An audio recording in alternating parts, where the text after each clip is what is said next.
Good morning friends, this is Anil and welcome to सन से बने। दोस्तों आज के इस वीडियो में हम लोग देखेंगे दोस्तों शिक्षा विभाग में हलचल कितनी तेज है नई बहाली को लेकर के। दोस्तों 7वें चरण को लेकर के जब से नई नियमावली आई है अब तक सरकार क्या कर रही है, शिक्षकों के बीच में क्या चल रहा है। सरकार जो बहाली जल्द से जल्द करना चाह रही है, संडे के दिन भी शिक्षा विभाग में कार्य हो रहे हैं।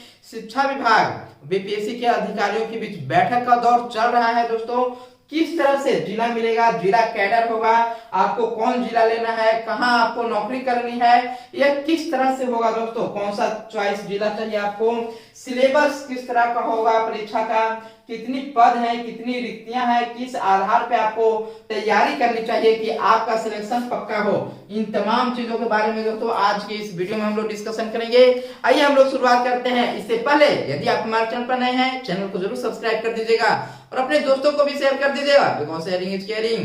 दोस्तों सबसे पहले हम लोग बात करते हैं ये जो नई शिक्षा की नियमावली आई है दोस्तों, इससे 7वें चरण शिक्षक बहाली होने जा रहा है। हालांकि अब ये बीपीएससी के माध्यम से हो रहा है, 7वां चरण कहना सही नहीं होगा, उचित नहीं होगा दोस्तों।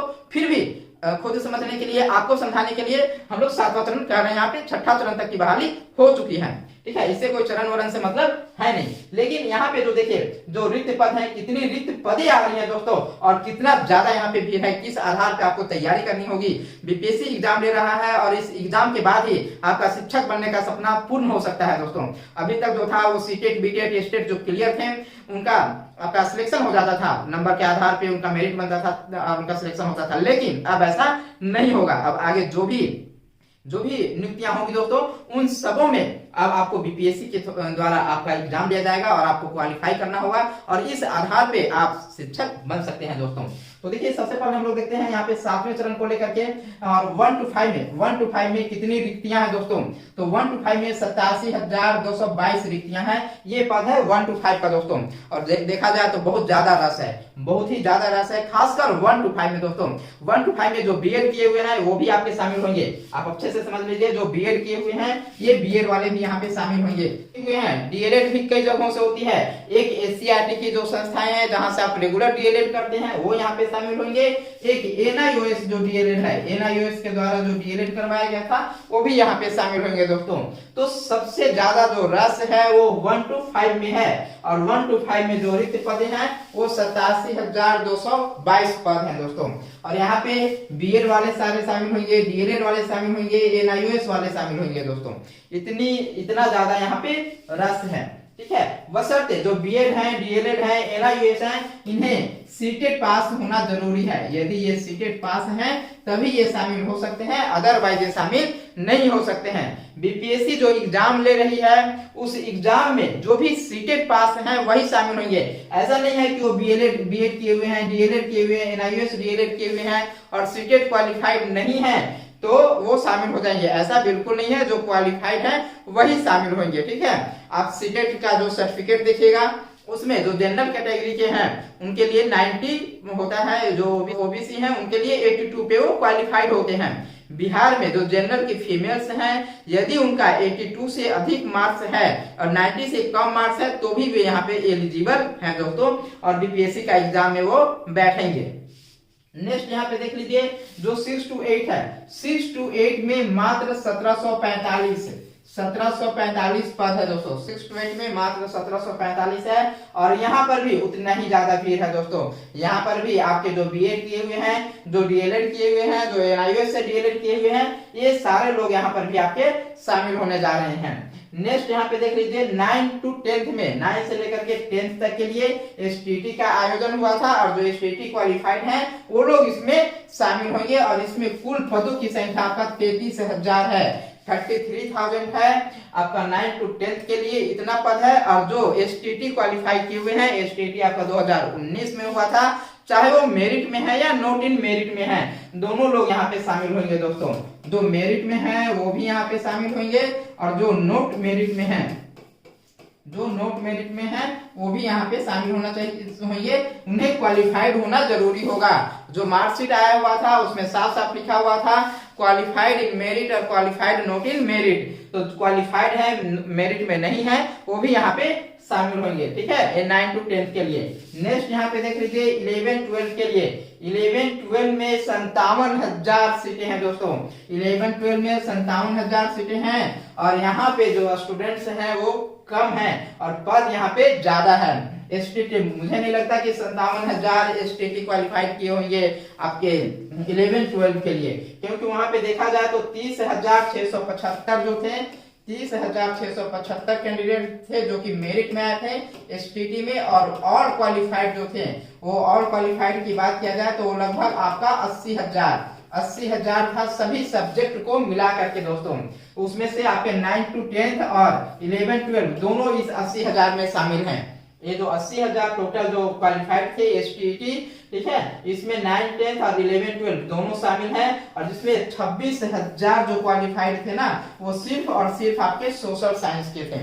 सोशल साइंस के 26,000 क्वालिफाइड थे, ठीक है, और वो पूरे के पूरे 9 to 10 के लिए एलिजिबल हैं। ये 9 to 10 के लिए एलिजिबल हैं। यहाँ पे आपके 33,000 जो इनके पद हैं, 33,000 में सारे पद हैं सोशल साइंस के हैं, मैथ के हैं, लैंग्वेज के हैं, इंग्लिश वगैरह जो सब्जेक्ट हुआ था, कंप्यूटर से जो भी चीजें हैं वो सारे सब्जेक्ट के लिए यहाँ पे हैं। और इसी में से आपका 26,000 सिर्फ और सिर्फ आपके सोशल साइंस एसएसटी के लिए क्वालिफाइड किए हुए थे दोस्तों। तो ये मान करके चलिए कि 11-12 में अभी से ही रिक्त पद जो है वो पूरा का पूरा नहीं भरने जा रहा है, ये कंफर्म है। सबसे ज्यादा जो कैंडिडेट्स हैं दोस्तों वो आपके 1 to 5 में है और 1 to 5 में जो रिक्तियां हैं वो काफी कम रिक्तियां दी गई हैं सरकार की तरफ से, जबकि यहाँ पे रिक्ति की संख्या सरकार को जरूर बढ़ानी चाहिए थी, लेकिन ऐसा हो नहीं रहा है। 87,000 मात्र दिया जा रहा है जो कि काफी कम है। काफी समस्याएं आएंगी दोस्तों, पेपर काफी टफ होने जा रहा है। अब देखिए, यदि आपको शिक्षक बनना है तो सिलेबस, बीपीएससी आपका एग्जाम ले रही है तो कोई हलवा तो है नहीं कि बीपीएससी एग्जाम ले रहा है जाकर के बैठ जाएंगे पास कर जाएंगे। सीटेट जैसा कुछ है नहीं जो इस बार का सीटेट में आप देखे होंगे। अच्छी खासी नंबर आए हैं सबको, 130, 125, 135। वही दूसरे पेपर में देखा जाए तो 4, 6, 8, 10, 15, 18, 20।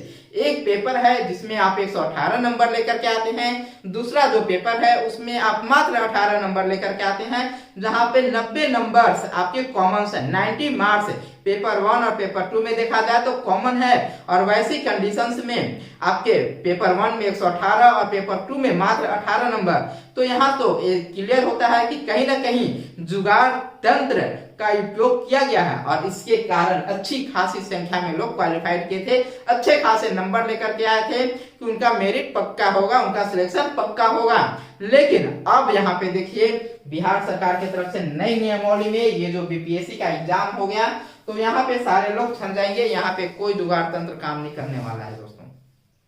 बीपीएससी एग्जाम ले रही है तो इतना आसान कुछ भी नहीं होगा बीपीएससी का एग्जाम्स में, ठीक है। इसके जो क्वेश्चंस भी आते हैं वो इतने आसान नहीं आते हैं। इसके जो ऑप्शंस होते हैं, ऑप्शंस में इतने ज्यादा कंफ्यूजन्स होंगे कि यदि आप अच्छे तरह से प्रैक्टिस नहीं कीजिएगा, अच्छे तरह से यदि आप अपनी स्टडी नहीं कीजिएगा तो समस्याएं काफी हो सकती है दोस्तों। सिलेबस को लेकर के, और सिलेबस कैसा होगा ये अभी तक बीपीएससी की तरफ से क्लियर नहीं किया गया है, न ही शिक्षा विभाग की तरफ से किया गया। तो शिक्षा विभाग बीपीएससी दोनों मिल करके इस पे बातचीत कर लेगी और उसके बाद आपका सिलेबस देगी। सिलेबस जो होगा वो उसमें आपके सारे के सारे ऑब्जेक्टिव क्वेश्चंस होंगे, ये कंफर्म है आपके, ठीक है। बीपीएससी आपके सब्जेक्टिव लेते हैं तो कई लोगों का ये भी प्रश्न आता है कि क्या ऑब्जेक्टिव सब्जेक्टिव दोनों होगा या सब्जेक्टिव तरह का नेचर होगा, तो बिल्कुल ऐसा कुछ भी नहीं है। जो एग्जाम्स होंगे वो आपके ऑब्जेक्टिव नेचर के एग्जाम्स होंगे दोस्तों। आपके प्रश्न की संख्या या तो 100 या 150 होने के ज्यादा चांसेस हैं। यदि आपके क्वेश्चन 150 होंगे, इसमें 75 जो मार्क्स होगा वो आपके सीडीपी से संबंधित होंगे, सीडीपी से संबंधित होंगे। और जो 75 मार्क्स जो होंगे दोस्तों ये आपके जनरल पेपर होंगे और इस जनरल पेपर्स में आपके करेंट का क्वेश्चंस होगा, आपके जीके जीएस के क्वेश्चंस होंगे, कुछ रीजनिंग के क्वेश्चंस होंगे, कुछ मैथ के क्वेश्चंस होंगे। इस तरह से आपका ये एग्जाम होने की ज्यादा प्रबल संभावना है दोस्तों। हालांकि अभी तक कंफर्म आपका बीपीएससी की तरफ से नहीं आया है, लेकिन संभावित जो है वो यही है। और आई थिंक आपको इसी के आधार पे आपकी प्रिपरेशन भी तैयारी शुरू कर देनी चाहिए। इसके लिए सबसे अच्छा होता है जो प्रधान शिक्षक का जो सिलेबस जारी किया गया था बीपीएससी की तरफ से दोस्तों, उसका सिलेबस यदि आप लेकर के और उसके आधार पे यदि आप तैयारी शुरू करना चाहते हैं तो आप उस आधार पे तैयारी कीजिए, बिल्कुल आप सही डायरेक्शन में जाएंगे, ऐसा मुझे लगता है। और बीपीएससी से ज्यादा कुछ अलग नहीं करने जा रही है, उसी नेचर का एग्जाम होगा। आपका प्रधानाध्यापक का भी उसी नेचर का एग्जाम हुआ था। हाँ, यहाँ पे कुछ आपके लेवल्स में डिफरेंट हो सकते हैं। वहां प्रधानाध्यापक का जो लेवल था वो ज्यादा हाई था, मे भी यहाँ पे जो लेवल एग्जाम्स होंगे उसका लेवल्स थोड़ा सा लो होने की ज्यादा चांसेस हैं। रही बात यहाँ पे जिला कैडर का दोस्तों, तो इस बार जो शिक्षक बनेंगे वो आपके जिला कैडर के शिक्षक होंगे। इससे पहले आपके जिला कैडर के शिक्षक नहीं होते थे, सिर्फ और सिर्फ आपके 38 नियोजन इकाई होंगे अब, और इन 38 नियोजन इकाई के आधार पे इसी 38 नियोजन इकाई में आपका सिलेक्शन होगा। जो आपके पंचायत नियोजन इकाई होते थे, आपके प्रखंड नियोजन इकाई होते थे, नगर नियोजन इकाई, ये सारा खत्म हो गया। 38 जिला 38 नियोजन इकाई आपको आप जिला कैडर के बनेंगे तो एक जिला के अंदर आपको कहीं भी आपकी नियुक्ति हो सकती है दोस्तों। अब रही बात आपको जिला कैसे मिलेगा, आपकी चॉइस कैसे मिलेगा, चॉइस ये देख लीजिए, ये बहुत ही जरूरी है। यदि आप लेना चाहते हैं पटना में और आपको दिया जा रहा है दरभंगा में, ठीक है। यदि आप लेना चाहते हैं मधुबनी में, आपको दिया जा रहा है रोहतास में, ठीक है ना। तो ये आपको आप चॉइस किस तरह से कीजिएगा कि आप जो जिला चाहते हैं आपको वही जिला मिले, ठीक है। इसका क्या प्रोसेस है, तो ये प्रोसेस हम लोग देखेंगे दोस्तों। इसका प्रोसेस ये है कि बीपीएससी आपका जो एग्जाम ले रही है, ये जो आपका बीपीएससी के द्वारा जो एग्जाम आपका लिया जा रहा है, तो इस बीपीएससी के एग्जाम में आपको अच्छे नंबर लेकर के आने होंगे। आपको अच्छा मार्क्स लेकर के आना होगा। यदि आप अच्छे मार्क्स लेकर के आएंगे तो आप जो जिला चॉइस कीजिएगा वो जिला आपको मिलेगा। जब आप फॉर्म फिल कीजिएगा, उस फॉर्म फिल करते समय आपसे चॉइस जिला मांगा जाएगा। आपसे 3 या उससे भी अधिक, ज्यादा से ज्यादा आपको हो सके 10 जिला 12 जिला आपको चॉइस करने के लिए दिया जाए, ठीक है ना। और ये जो रैंकिंग होगी, मेरिट जो बनेगा वो आपका बीपीएससी में जो एग्जाम्स होंगे और उसमें जो आपके मार्क्स आएंगे ना, इस मार्क्स के आधार पे आपको जिला दिया जाएगा, ठीक है ना। यदि आप अच्छे रैंक लेकर के आते हैं, अच्छे नंबर लेकर के आते हैं, तो आप जो जिला चॉइस कीजिएगा फर्स्ट में, वो डिस्ट्रिक्ट आपको मिल जाएगा, ठीक है ना। और अदरवाइज फिर वो डिस्ट्रिक्ट आपको नहीं मिलेगा, ठीक है ना। ये बातें हैं, तो पूरा का पूरा सारा कुछ आपका जो है वो बीपीएससी एग्जाम्स पे डिपेंड कर रहा है दोस्तों। तो जो 7वें चरण के शिक्षक अभ्यर्थी हैं उनके लिए ये बहुत ही महत्वपूर्ण है बीपीएससी का एग्जाम, और इसी के आधार पे आपको चॉइस है। हर कोई चाहता है कि शिक्षक की जॉब कर रहे हैं, टीचर की नौकरी कर रहे हैं, तो आपका अपना होम डिस्ट्रिक्ट होना चाहिए। तो होम डिस्ट्रिक्ट के लिए आपको अधिक से अधिक मेहनत करना होगा दोस्तों, अदरवाइज फिर आप 200 400 500 किलोमीटर दूर चले जाइएगा, ये समस्याएं होंगी। ट्रांसफर आपको मिलेगा, लेकिन अभी तक ऐसा कुछ भी नहीं है। नई नियमावली को लेकर के, ट्रांसफर को लेकर के फिर बात चल रही है, तो वो भी ट्रांसफर मिलेगा, ठीक है। लेकिन आपको कोशिश ये करना होगा कि आप अच्छे से तैयारी कीजिए कि आपको जो जिला आप चाहते हैं वही जिला आपको मिले। माननीय मुख्यमंत्री जी का एक स्टेटमेंट आया हुआ था कि हम लोग आकर्षक वेतन देंगे, अच्छा वेतन देंगे, तो कहीं भी जाकर के पढ़ा सकते हैं, इस तरह की बात उनके तरफ से कहा गया था दोस्तों। तो रही बात यहाँ पे वेतन को लेकर के भी कि आखिर वेतन क्या होगा। नई नियमावली आ गई, बीपीएससी एग्जाम से लेगा, बीपीएससी सिलेक्शन करेंगे, बीपीएससी के द्वारा अब जो शिक्षक होंगे वो नियुक्त होंगे, लेकिन इन्हें कितना वेतन दिया जाएगा, कितनी सैलरी होगी दोस्तों, ये अभी तक क्लियर नहीं है, ठीक है। कितना इन्हें वेतन दिया जाएगा ये अभी तक क्लियर नहीं किया गया है। नई नियमावली में कोई ग्रेड पे का जिक्र नहीं किया गया है। वित्त विभाग में इससे संबंधित, वेतन से संबंधित जो आपका लेटेस्ट अपडेट है दोस्तों, वेतन को लेकर के, सैलरी को लेकर के, वो यही है कि ये जो फाइल्स हैं ये सारे फाइल्स वित्त विभाग के पास हैं, और वित्त विभाग इस पे मंथन कर रहा है कि आखिर शिक्षकों को कितना वेतन दिया जाए, जो प्रधानाध्यापक बने हुए हैं उन्हें कितना वेतन दिया जाए, जो प्रधान शिक्षक बनेंगे उनको कितना वेतन दिया जाए, और ये जो राज्य अकादमी के जो शिक्षक बनेंगे इन्हें कितना वेतन दिया जाए। क्योंकि अब बीपीएससी के द्वारा शिक्षक बन रहे हैं तो उनकी सैलरी में इजाफा होना तय है दोस्तों। अच्छी खासी इजाफे की उम्मीद लगा करके शिक्षक बैठे हुए हैं। अब देखते हैं कि क्या कुछ होने वाला है दोस्तों, जो 7वें चरण के शिक्षक अभ्यर्थी हैं। रही बात जो पूर्व से शिक्षक है उन लोगों की तरफ से लगातार इसका विरोध किया जा रहा है एग्जाम का। उन लोगों का कहना है कि हम लोग इतने वर्षों से, इतने सालों से यहाँ पे हैं, तो जो भी शिक्षक हैं उन सारे शिक्षकों को बिना किसी शर्त के राज्यकर्मी का दर्जा दे दिया जाए। और इसको लेकर के उनके तरफ से लगातार प्रदर्शन, आंदोलन सब कुछ चल रहा है। 30 अप्रैल को महा आंदोलन भी रखा गया हम लोगों की तरफ से।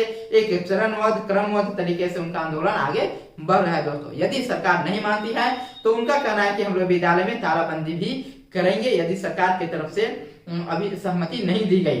और बात वो इसलिए कर रहे हैं कि जो हमारे उप मुख्यमंत्री हैं तेजस्वी यादव, उनका साफ साफ कहना था कि जब हम सत्ता में आएंगे तो हम शिक्षकों को राज्य कर्मी का दर्जा देंगे। लेकिन जब सत्ता आ गई है तो अब ये एग्जाम की बात कर रहे हैं, जो कि पहले से एग्जाम की बात नहीं की गई थी उनकी तरफ से। इसलिए इनका भी मांग जायज है। और जो नई बहाली है, आप नई बहाली में जो भी नए रूल्स लेकर के आना चाहते हैं आप लेकर के आइए, लेकिन पुराने वाले को इनसे वंचित रखा जाए, इन चीजों में शामिल उन्हें न किया जाए, ये उनकी मांग है। और इसको लेकर के आप देख रहे होंगे कि ये जो ज्ञापन है वो माननीय मुख्यमंत्री जी को भी पहुंचा दिया गया है, माननीय विधायक संदीप सौरभ सर के द्वारा।